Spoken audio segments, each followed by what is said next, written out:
Assalamualaikum warahmatullahi wabarakatuh, sahabat Masjid Al-Mukmin TV. Apa kabar semuanya? Baik-baik aja kan? Alhamdulillahirrahmanirrahim, hari ini kami mempunyai sebuah video yang keren banget, yaitu Masjid Al-Mukmin Kelapa Gading beserta DMI dan juga dihadiri oleh Ibu Lurah dan juga dari Polsek Kelapa Gading mengikuti istiqosah virtual se-Jakarta Utara. Selamat menyaksikan.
Bagian daripada ibadah. Yang kedua, sisi manusia yang kedua adalah makhluk insaniyah. Kalimat al-insan di dalam Al-Quran disebutkan 65 kali. Yang kalau dipresentasikan itu 17% dari totalitas manusia. Apa itu insaniyah? Insaniyah itu adalah makhluk intelektual, makhluk spiritual, sekaligus makhluk jasadiah. Walaqad khalaqnal insan min sulalatin min tin. Apa bedanya turab dengan tin? Itu dalam tafsir-tafsir itu, kalau turab itu tanah di mana saja, tapi kalau tin itu adalah tanah yang subur. Ya, tanah yang subur.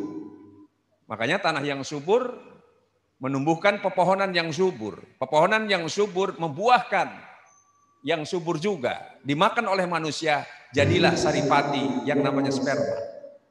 Karena itu diciptakan dari sperma. Ya. Hal ata alal insan hinum minad dahri lam yakun syai'an madhkura. Inna khalaqnakum min nutfatin amsyajin nabtali faja'alnahu sami'an basira. Bukankah telah datang kepada manusia satu masa yang dulu belum disebut apa-apa? Kenapa masih turun?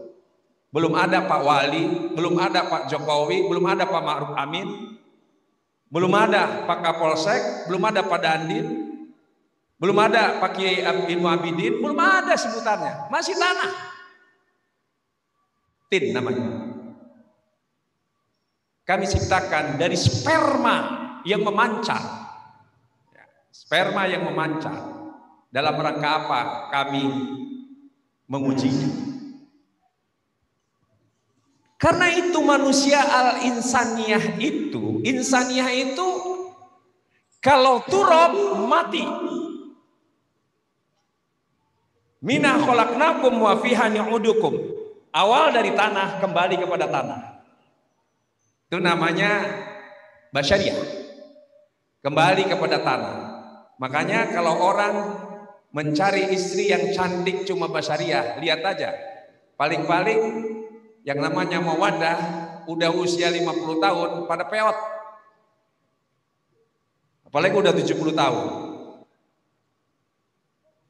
Tapi yang kedua insaniyah, makhluk intelektual dan spiritual. Karena itu kebutuhannya bukan makan, bukan minum. Yang ada aspek basariahnya, tapi kebutuhannya adalah intelektualitas, ilmu.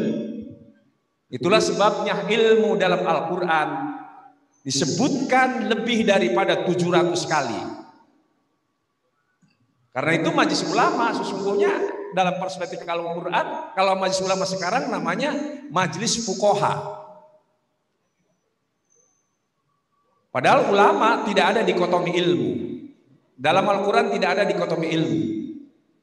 Artinya disebut seorang ulama yang penting rosyih di dalam ilmu di bidangnya, entah itu astronomi, entah itu geologi, entah itu kimia, tetapi landasannya yang pertama iman. Iman kuat, ilmu mendalam, kemudian ada khasyah, al-khawf, rasa takut, dan buka, peduli. Maka dia masuk kategori ulama. Karena itu kalau cuma fuqaha, maaf, kata Imam Al-Ghazali, ayat-ayat atau ayatul ahkam, ayat-ayat hukum aja hanya 500 ayat. Kata Imam Al-Auza'i, ayat-ayat ahkam itu hanya 400 ayat. Kata Imam, kata Doktor Al-Khalaf, hanya 368 ayat. Kalau kata Imam Ghazali 500 ayat, kata Imam Al-Auza'i 400 ayat, makanya ada tafsir ayatul ahkam. Ya. Abdul Wahab Khalaf 368 kali. 368 kali itu 140 kali yang masuk dimensi ibadah. Salat, puasa, zakat, haji, zikir, baca Quran, itu hanya 140 ayat. Sisanya berkaitan dengan munakahat, muamalah, jinayat, siasat, termasuk peradilan. Ini yang perlu kita maklumi. Karena itu ilmu, itulah sebabnya sebagai insaniyah dalam musim corona ini, kenapa yang namanya Pak Hamka, Profesor Dr. Kiai Haji Hamka, di penjara kok produktif, bisa menyelesaikan tafsir Al-Azhar, karena yang di penjara basyariah. Tapi siapa yang bisa memenjara intelektualitas dan spiritualitas? Imam Hanafi tiap hari dicambuk dalam penjara sampai punggungnya, kulit punggungnya tebal. Demikian pula Imam Maliki. Kenapa dia tidak menderita? Karena yang dipenjara hanyalah basyariah, intelektualitas dan spiritualitasnya bebas. Ini yang perlu kita maklumi bersama.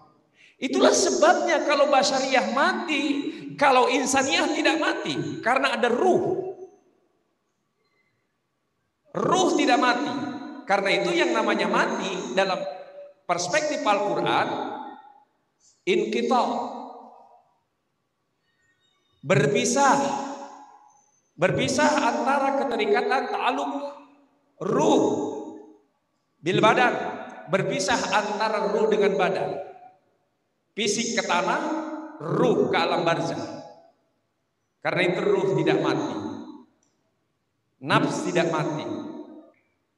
Ini yang perlu kita maklumi. Itulah sebabnya kalau kita sholat semakin rajin, ibadah semakin rajin, puasa semakin rajin, zikir semakin banyak, semakin tenang. Kenapa? Karena kebutuhannya 17%. Sedangkan basyariah itu kalau kita makan 5 kali nggak kuat. Jadi persoalan sosial karena adanya orang-orang munafik, karena ada orang-orang yang tidak mempergunakan akal, tidak mempergunakan pikiran karena mereka jahil, bodoh. Karena itu kebanyakan manusia itu bodoh, tidak mempergunakan akal. Ini karena itu kalau ibadah yang namanya insaniyah, sholat, puasa, zakat, haji, individu, pahalanya untuk individu. Tetapi ibadah sosial jauh lebih besar pahalanya. Jadi Pak Kapolsek Sholat. Sholat itu pahalanya besar, tapi untuk individu. Puasa itu besar untuk individu. Tapi kalau kita menghidupi seseorang, menolong nyawa seseorang, menyelamatkan seseorang, mengangkat hak seseorang, maka nilai pahalanya demikian tinggi. Itulah sebabnya Rasulullah sendiri mengatakan khairunas anfa'uhum linnas. Sebaik-baiknya manusia adalah yang paling bermanfaat. Saya bersingkat. Yang keempat, sisi manusia itu disebut makhluk insiyah.